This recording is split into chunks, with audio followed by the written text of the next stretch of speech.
Hi friends welcome करम YouTube channel को। तो आम आसिक पहुँची जाइए सारला माँ को मंदिर सामने। तो आम ए गाड़ी रखिकी भलसे लॉक पकईकि चप्पल तो ये रखा जाउची। तो रखिक आम मंदिर भितर को जीवु। तो मु तो फास्ट टाइम आसली मंदिर मु आगु देखी नी केवल मुझे फोन रे जहाँ देखी यूट्यूब वीडियो जहाँ देखी माँ को पाख प्रथम मोरटा है। तो आसतु मंदिर भितर को जा देखा परिवेश केमती कौन किपरि आउ मंदिर भितर को तो ठाकुरानी पाखक मोबाइल अलाउड नहीं फिर भी चलतु देखा आ वीडियो को कंटिन्यू करते आपण मैंने जापर कौन कौन अच्छी से भितर कौन नहीं जो मैंने जानी ना आउ रेगुलर जो मैंने आसी तो से बढ़िया से आराम से माँ को मंदिर दर्शन करके जाइए। तो कंटिन्यू करते वीडियो।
कौन है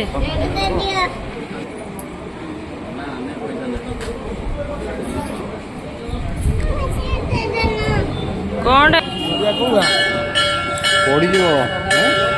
तो माँ को मंदिर को तो भलसे मुझे देखिली आपण मैंने भी देखते भिडियो मध्यम तो बहुत भल लगुच आते समय होगला आमर डेरी होगला बहुत जोर खरा हो पाखापाखि गोटे होगला बहुत जोर खरा होती मो हजबैंड दीप लगे पूजा करी ठाकुराणी पाक जीवु भोग पूजा करूँ। तापर आसले जहाँ देखिए मो पु तो सीठी कांदिला भोग दुकान रे कौन यहाँ नब बोलिक कौन धरती हरिणटे गोटे। तो चलतु तो मंदिर बुली सारी आम बाहर को डायरेक्ट कोणार्क कि पूर्व आम होटेल फोटेल देखिए खाईदे जीवु कहीं भोक लगे ना 1:30 पाखापाखि।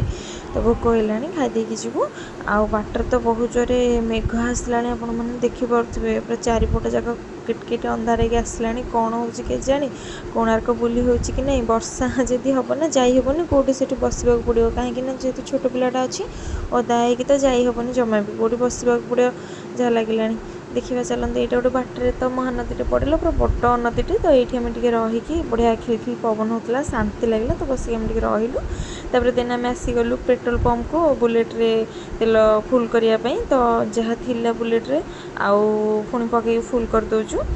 तो स्कूटी तो फुल करके आनिलु। तो चलतु कौन करवा वर्षा तो प्रबल जोर आसला देखिपे माहौल पूरा खराब देखा गला मेघुआ मेघुआ कौन हो जानी मो पु तो ये नाचबार व्यस्त खेल व्यस्त तार कौन अच्छी छोट पिला तो किसी जानूनी आ देखुना कलाहांडिया कर मेघ आसला प्रबल जोरे। हाँ चलतु बाहर बाटर कौन हो कौन नहीं देखा।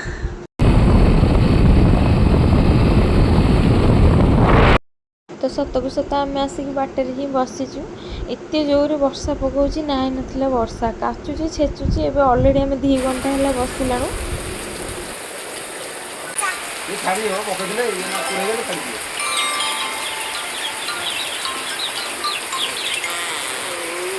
तो फाइनाली 3.5 घंटा पर वर्षा छाड़ा जोटा कि टाइम आसिक है 5:30 ତ 5:30 ହେଲାଣି ଆଉ କ'ଣ କୋଣାର୍କ ଖୋଲା ଥିବ ଚାଲନ୍ତୁ ବାଟରେ କେଉଁଠି ଖାଇ ଦେଇକି ତ ସେଇ କୋଣାର୍କ ଲାଇନ୍କି ଯେହେତୁ ଆସିଛୁ ଆଉ ସି ବିଚ୍ରେ ବୁଲିକି ଟିକେ ପଳେଇବୁ। ଭିଡ଼ିଓ ମୁଁ କରିପାରିଲିନି ଯେହେତୁ ରାତି ହେଇଗଲାଣି।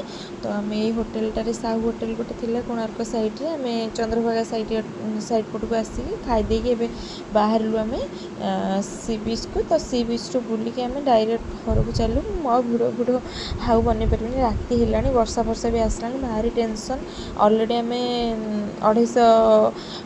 240 କିଲୋମିଟର ପାଖାପାଖି ଆସିଲାଣୁ। ଆହୁରି 60 କିଲୋମିଟର ଅଛି ଆମ ଘରକୁ ଯିବାକୁ। ବୁଲାଣି ରାସ୍ତା ପଟେ ଆମେ ଆସିଲୁ ନା, ସେଥିପାଇଁ ତ କହିବାକୁ ଗଲେ 300 କିଲୋମିଟର ପୁରା ଯିବା ଆସିବା ହେଇଗଲା ଆମକୁ। ଆମେ ବୁଲିକି ଏପଟେ ଆସିଲୁ କୋଣାର୍କ ଦେଖିବୁ ବୋଲି, ନହେଲେ ସେପଟେ ତ ଆମେ ପଳେଇଥାନ୍ତୁ। ତ ଖାଇଦେଇକି ଆମେ ଡାଇରେକ୍ଟ ଘରକୁ ହିଁ ବାହାରିବୁ। ଆଉ ଏଇ ହୋଟେଲଟାକୁ ଆସିଲୁ, ସ୍ପେଶିଆଲି ବିରିୟାନୀର ଚିକେନ୍ ଗୁଡ଼ା ବହୁତ ସଫ୍ଟ ଥିଲା, ଭଲ ଲାଗିଲା, ଏତେ ବି ଖାସ୍ ଲାଗୁନଥିଲା। ଘିଅ ମାରିକି ଦେଇଥିଲେ ବହୁତ ଜୋରେ। ଆଉ କେତେ ମିଲ୍ 200 ଲେଖା ନେଲେ, କିନ୍ତୁ ହାଇ ସାଇଜ୍ ରେଟ୍। ଖାଇବା ସେତେଟା ଏତେ ଖାସ୍ ନଥିଲା, ରେଷ୍ଟୁରାଣ୍ଟରୁ ଫିକା ପଡ଼ିଲା ଭଳିଆ ଲାଗୁଥିଲା। ତ ବିରିୟାନୀ ପ୍ଲେଟ୍ଟେ ବି ନାହିଁ ଏଥିରେ, ହାଫ୍ ପ୍ଲେଟ୍ ଭଳିଆ ଲାଗୁଛି, ସେଇଟା ବି ମାନେ 200 ପର୍ ପ୍ଲେଟ୍ 200। ମାନେ ଏତେ ରେଟ୍, ରେଷ୍ଟୁରାଣ୍ଟରେ ବି 160ରେ ମିଳିଯାଉଛି ବିରିୟାନୀ ପ୍ଲେଟ୍। ମାନେ ସେ ତାଠୁ ତ ମାନେ ଭଲ ରହୁଛି। ଏଠି ନେଉଛନ୍ତି ଅଧିକ ରେଟ୍ ନେଉଛନ୍ତି, କ'ଣ କରିବା, ଯାହା ବି ମିଳୁଛି ଖାଇଦେଇକି ଚାଲ। ବର୍ଷାଟା ହେଇକି ପୁରା ବେକାର କରିଦେଲା ନା, ଖାଇବାଟା ମିଳିଲାନି ବାଟରେ କେଉଁଠି ବର୍ଷା ସକାଶେ। ଯାହା ବି ହଉ ଭୋକ ଲାଗୁଥିଲା, ପେଟ ଶାନ୍ତି ହେଇଗଲା, ଆଉ କିଛି ଦରକାର ନାହିଁ। ଚାଲନ୍ତୁ ଏବେ ଘରକୁ ବାହାରିଯିବା। ତ ଯଦି ଆପଣମାନଙ୍କୁ ଆମ ଭିଡ଼ିଓ ଭଲ ଲାଗିଥାଏ ତେବେ ଚ୍ୟାନେଲକୁ ସବସ୍କ୍ରାଇବ୍ କରିନେବେ, ଲାଇକ୍ କମେଣ୍ଟ ସେୟାର କରିବାକୁ ଜମାରୁ ବି ଭୁଲିବେନି। ରହୁଛି, ଜୟ ଜଗନ୍ନାଥ।